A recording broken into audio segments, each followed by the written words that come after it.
Pour ne rien rater de nos programmes, n'oubliez pas de vous abonner à nos deux chaînes YouTube, le Média TV et le Média 24/7, et d'activer la cloche.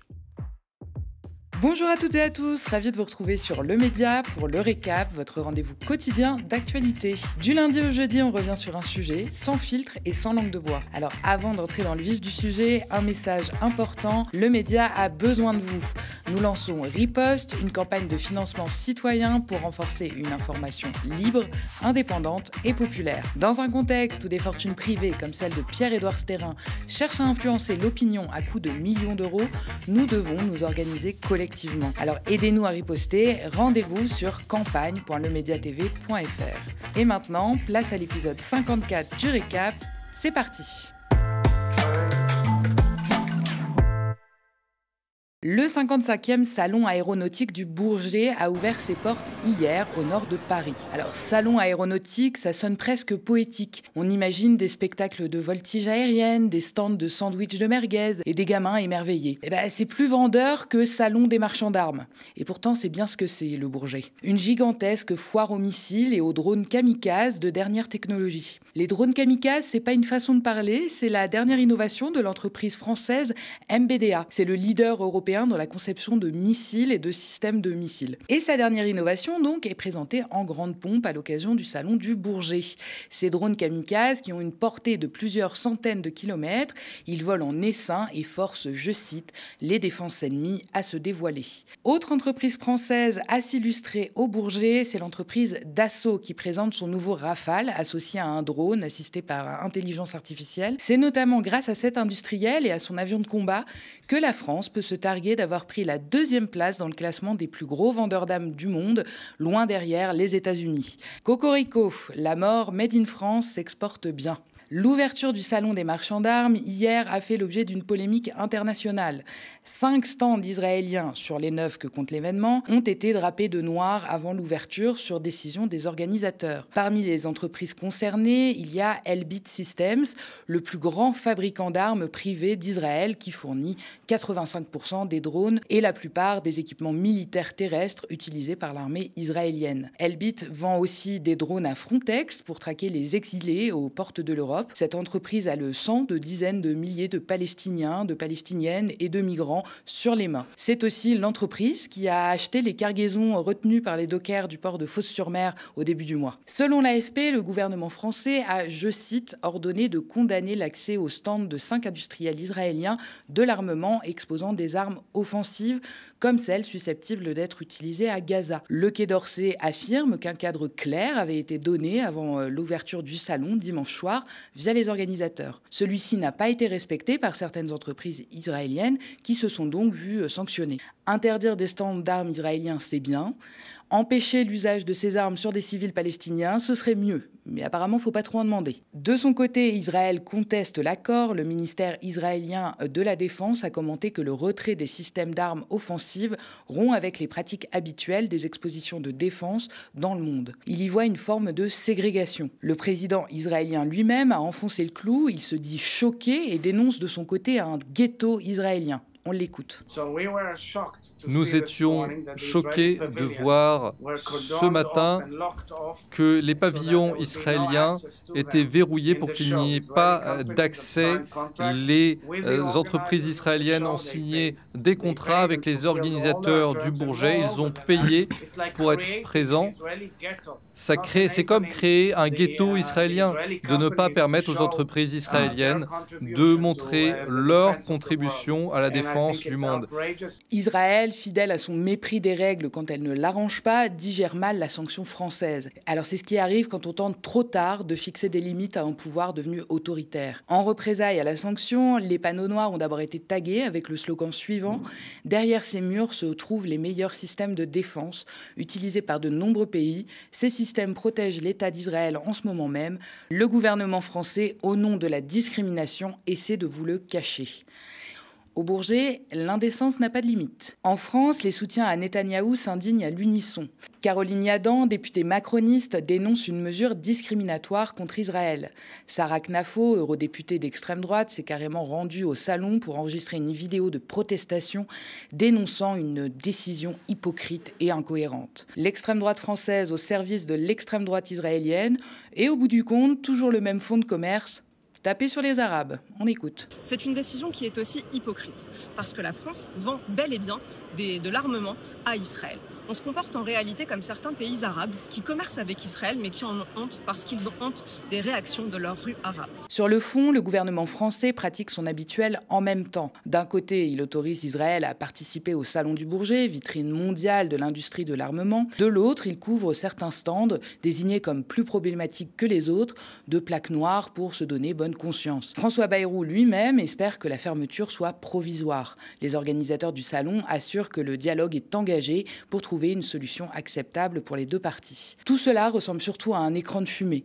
Pendant qu'on cache la misère d'un côté, les négociations, elles, se poursuivent, loin des regards. Les représentants des entreprises, comme les officiels israéliens, n'ont aucune interdiction de circuler, de rencontrer, de vendre. Et c'est bien l'objectif du Bourget, signer des contrats à plusieurs milliards, à huis clos, loin du regard des publics, même avec des marchands de mort. La problématique de la présence d'Israël au Salon du Bourget a été soulevée bien avant le début du salon. Plusieurs associations avaient d'ailleurs tenté d'empêcher leur venue par voie de justice au nom du risque de perpétuation de crimes internationaux. Attac, l'Union juive pour la paix ou encore l'ONG palestinienne Al-Haq ont tenté de contraindre l'organisateur du salon de prendre toutes les mesures en son pouvoir pour empêcher la promotion ou l'accueil d'entreprises, de délégations ou d'intermédiaires susceptibles de participer à la perpétuation des crimes commis par Israël dans les territoires palestiniens. On rappelle à cette occasion que le ministère de la Défense d'Israël, lui-même, est responsable du génocide en cours à Gaza,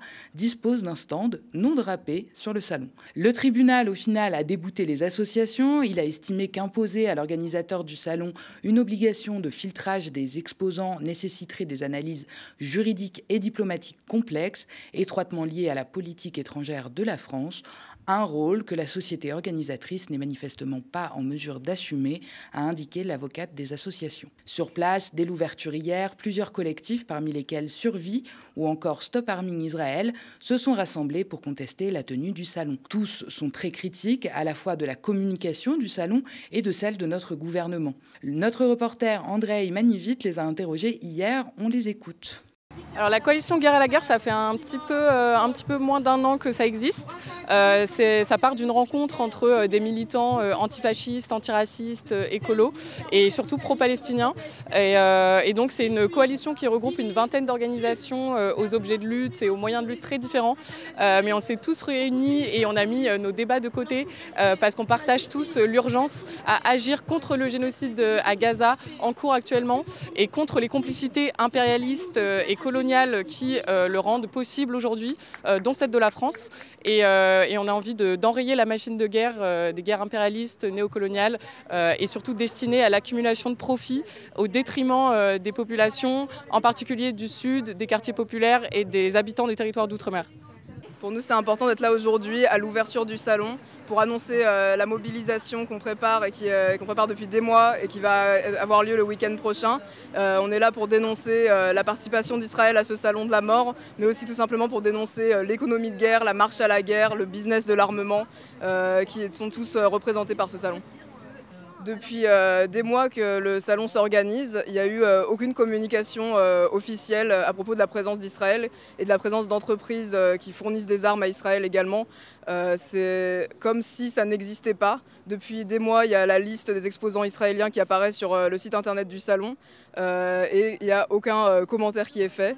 On a attendu longtemps aussi du gouvernement qu'il prenne position, qu'il fasse quelque chose face à l'aspect intolérable de la participation d'exposants, de délégations, d'entreprises, de visiteurs, d'officiels, qui représentent un État qui est en train de commettre activement un génocide.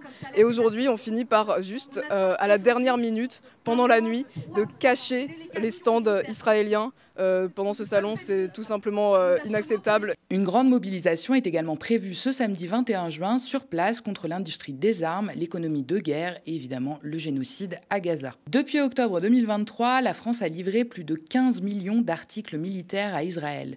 C'est ce dont fait état un rapport présenté le 10 juin dernier à l'Assemblée nationale. Il décrit un flux constant d'armes françaises acheminées par la mer et par avion à destination d'Israël, un État donc accusé de crimes contre l'humanité à Gaza. Le tout pour une valeur de près de 10 millions d'euros. Ces ventes sont validées évidemment au plus haut niveau de l'État français, en totale violation du traité onusien sur le commerce des armes qui interdit toute livraison en cas de risque de crime de guerre. Il y a quelques semaines, un sondage Odoxa révélait que 75% des Français exigeaient l'arrêt des livraisons d'armes.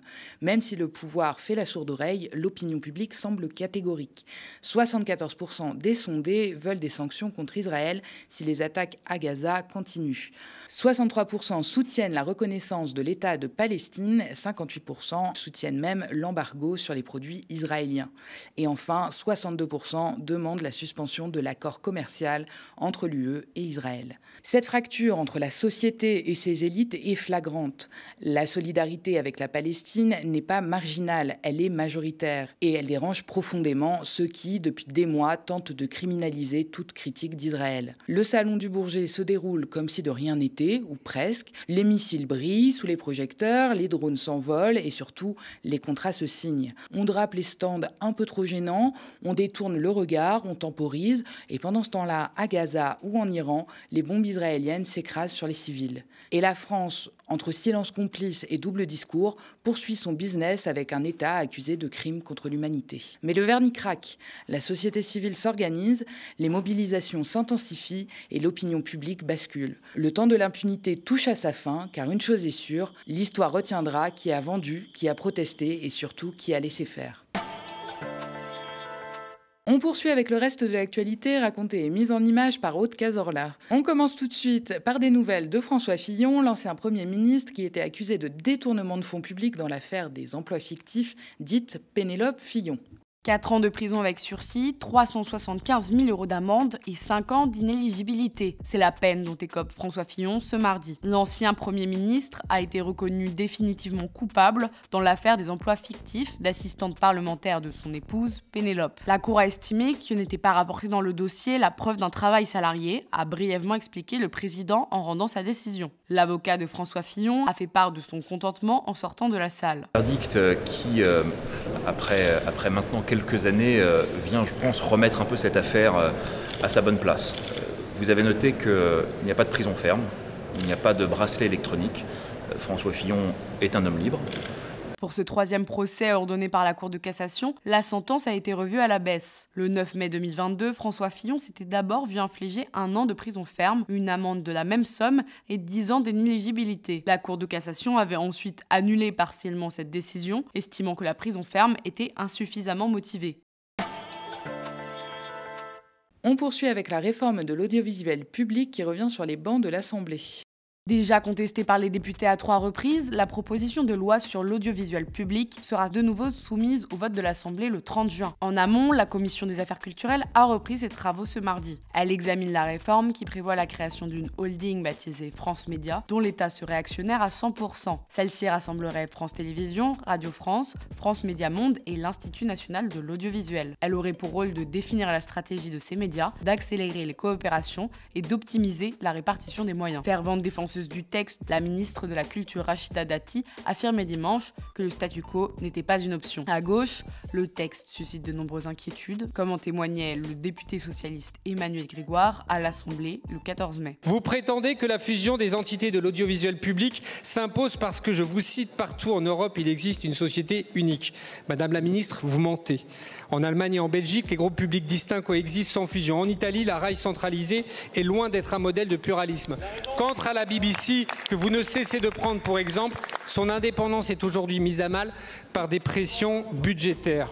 Les syndicats redoutent aussi que la réforme engendre des baisses de moyens et qu'elle appauvrisse le pluralisme et l'indépendance éditoriale du service public.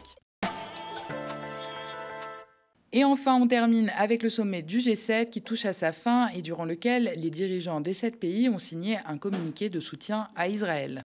À quelques heures de la fin du G7, Le président américain Donald Trump a quitté prématurément le sommet international qui réunit les grandes puissances mondiales. Avant de partir, il a signé un communiqué commun avec les autres membres qui réitèrent le droit d'Israël à se défendre face à l'Iran. Quelques heures auparavant, l'armée israélienne avait bombardé le siège de la télévision iranienne à Téhéran. Amputé d'une de ses forces dirigeantes, le G7 perd de son pouvoir d'action. Les Européens n'ont guère eu le temps de convaincre Donald Trump de durcir les sanctions sur le pétrole russe, comme l'avait de nouveau réclamé le président français Emmanuel Macron. Son départ prématuré signifie par ailleurs que la rencontre prévue avec le président ukrainien Volodymyr Zelensky n'aura pas lieu.